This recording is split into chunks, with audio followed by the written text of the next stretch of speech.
Are you obsessed with watching videos of the inside of other teachers' classrooms? Does it give you a thrill when you see how they have things organized and stored in their classroom? Well, you're in for a real treat because today I'm going to take you on a tour of my new storage and organization in my in-home classroom. This classroom features a garage storage area as well as cabinets in the classroom. So this is not the full classroom tour. This is just a peek at my storage and organization systems, if you will. Where do you store all the stuff that the kids are not using at that time? And this video also includes some really cool tips and tricks that you can use to make it work for you in your own classroom. So stick around until the very end so you don't miss a thing. What you got for me, Marcus? So you can see here, I have all of my dramatic play boxes inside this area of my garage on these shelves. And I have them in plastic tubs that I got from the Container Store. So they always have these. They're just file boxes that are plastic. And they work really well for my purposes, and I really like them to be clear so that I can see the contents inside. And you may also notice that they all have a QR code on them. So what I do with that is I create a Google Doc that goes with each QR code, which I'll show you in a minute, and I put it on the end of the box, and it links to that doc where everything is listed that is inside the box. How cool is that? Here is one box at the top that's not labeled because it's a surprise that's coming soon. And down below all of the dramatic play sets, I have just miscellaneous boxes of a bunch of stuff that I need, but I don't have separate storage for. The cardboard boxes are just really miscellaneous stuff. And here we have thematic units are stored over here. And I don't know really why I have some that are orange and some that are yellow. It may have been the paper that I had available to me at the time. But here you can see everything is in one of those boxes from the Container Store. And I don't have the theme boxes with the QR codes just yet. That is next on my list. So I promised I would show you how to create those QR codes and what exactly I wrote on the document. So here I am in Google Drive, and I just opened a blank Google Doc. So here we are. I'm going to now give it a title, and then I'm going to fill out the information here. So I have one already done to show you.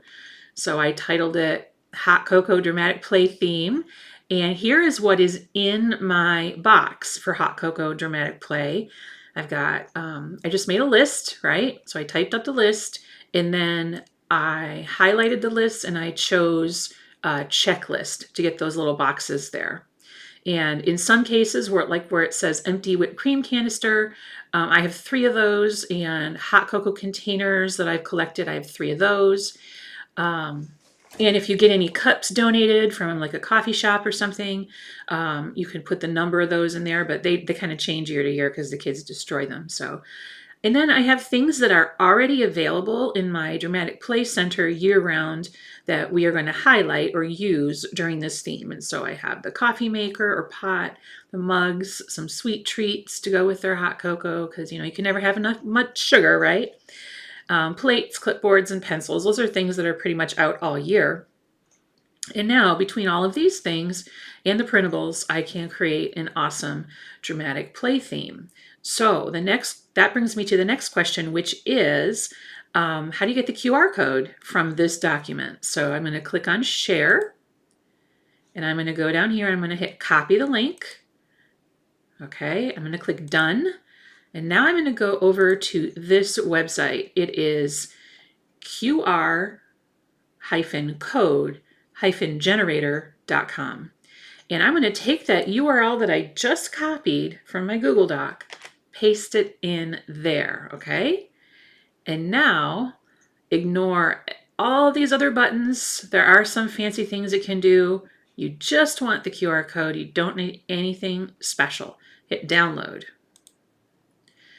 And now don't touch a thing. Don't X out of this box. Don't touch anything. And now it's going to pop up and ask where you would like to save it. And now that you have it on your computer, you're good to go. So now we're moving on inside, and here is the storage cabinets that I have on one wall of my classroom. They go from the door all the way to the middle of the classroom. And I'm going to open these up and show you all the goodness inside. Smells like potential. Inside this tall cabinet, I have everything organized in these clear shoe boxes and labeled. And some of these labels are from my classroom labels kit. Others, I just use my label maker because I love my label maker. And you can just see these are things that I might need at a moment's notice. I can just grab and pull out extra markers, extra crayons, bags. We always use bags for something, tape, liquid glue, and then a lot of fine motor stuff. And then, of course, alphabet letters. You can never have too many. And then I have kind of a set of mostly math manipulatives, although I see some other things there.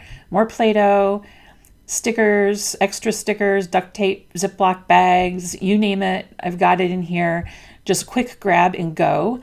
And as we get down here towards the bottom, you can see I have some math type things. I use the ice cube trays for math games, muffin tins, just about everything. Down in the very bottom, I have my sand or salt writing trays and my Play-Doh trays and a paper sorter that I use mostly for craft foam in the bottom. So that's a very, very tall cabinet here. It can fit a lot of goodies inside. And again, just quick grab and go whenever I need them. Okay, that takes me over to this countertop area. It's just like kind of a flat surface here, countertop, and I have these nuts and bolts storage drawers here that I spray painted teal. The set on the left is for my mini eraser collection, and the set on the right is for kind of loose parts types of things.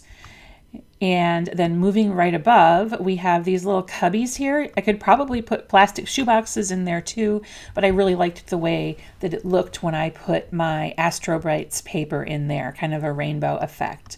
Up above, I have stuff I don't use as often as the other stuff in the previous storage drawers that I showed you. So here we have things like twine and straws and extra scissors and things like that. Again, these little containers are not just shoe boxes, but these came from Daiso. It's a Japanese dollar store, and I'm not sure what they use them for in Japan, but for me, they were perfect for some storage things. And again, those labels are mostly from my classroom labels pack. And then in this cabinet above, I have some more of those same containers that didn't fit in the other cabinet. Then I also have things like shaving cream, paint cups. Now let's go to the drawers down below the countertop. So the first one is my favorite. It's kind of like my desk drawer, if you will. And here you can see I have all the desk accessories. I've got my staple removers, tape, binder clips, chalk, post-it notes, magnets, all that good stuff. The next drawer is where I store my bulletin board border in frosting containers. And of course I have my trusty glue gun, and I have a staple gun and a bunch of markers. So that is super important to have quick access to in the classroom. This is another of my favorite drawers.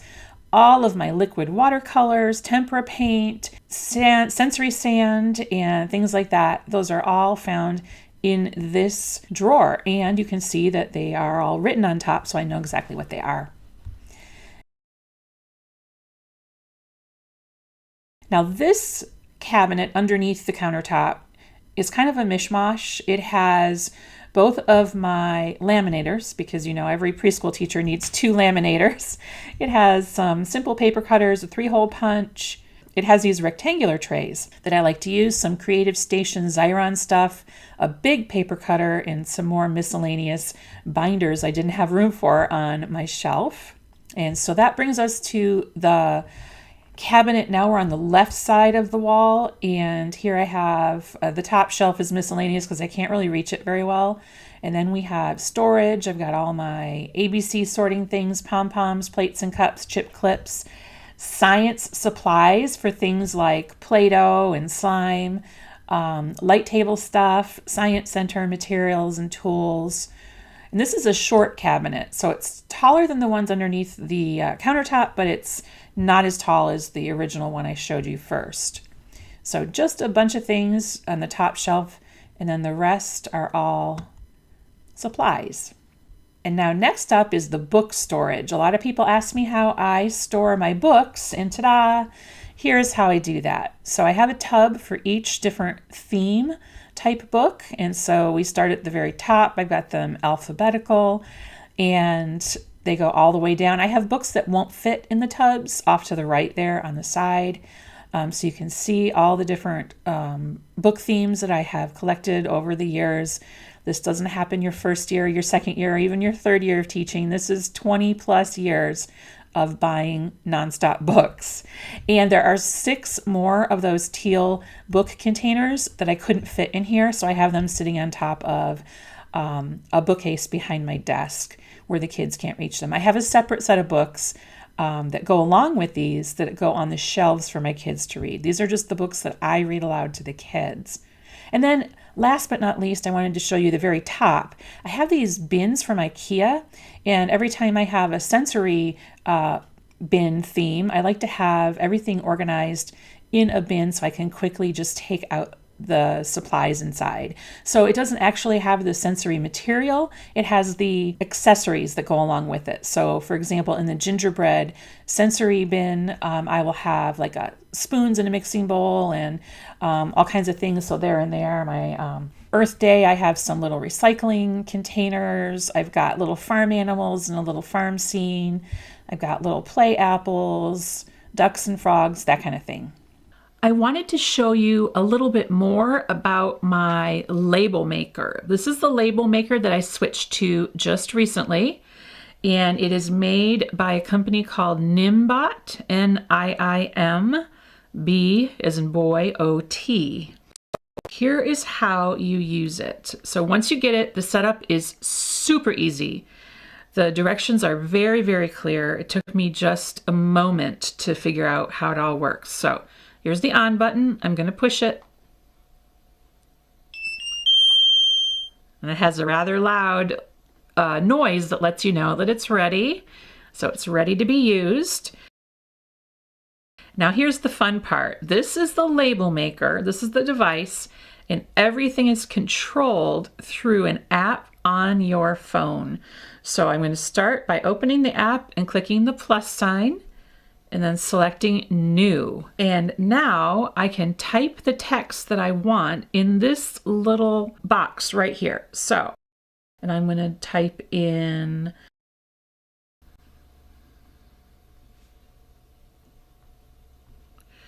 poppers, okay? That's those little pop-it thingies. I have a bunch of those. And I can move the words wherever I want them. So if you want to adjust where those words are, then go for it. Okay, and now I'm going to add an element. Click there, and I am going to this little menu at the bottom. Click on the little face. There we go. And in here, you can search for little icons to go on any of your labels. And they have quite a few. Now, some are like upgrades, so you don't probably need those. If I found one that had an upgrade, I just said no. And you can add those images, and you can just keep swiping over, and it will give you the little icons. When you find one, you press on it, okay? And they even have an education section, although I don't know why there's always babies in every one. I'm going to go here because I recently used this one, and now I've got a little image to go on my label. All you have to do is click on it unless it has the upgrade symbol. And now I'm going to hit print. I'm going to move over a little bit because I'm going to show you what happens when I hit print. Print. Look at that. It just printed my label. Now I could have probably rearranged the words and the symbol a little bit so that they were more centered, but you can do that right in the app by moving the little symbol here, moving the little words there. I could have done that, but this is your label. And I'm just going to do that.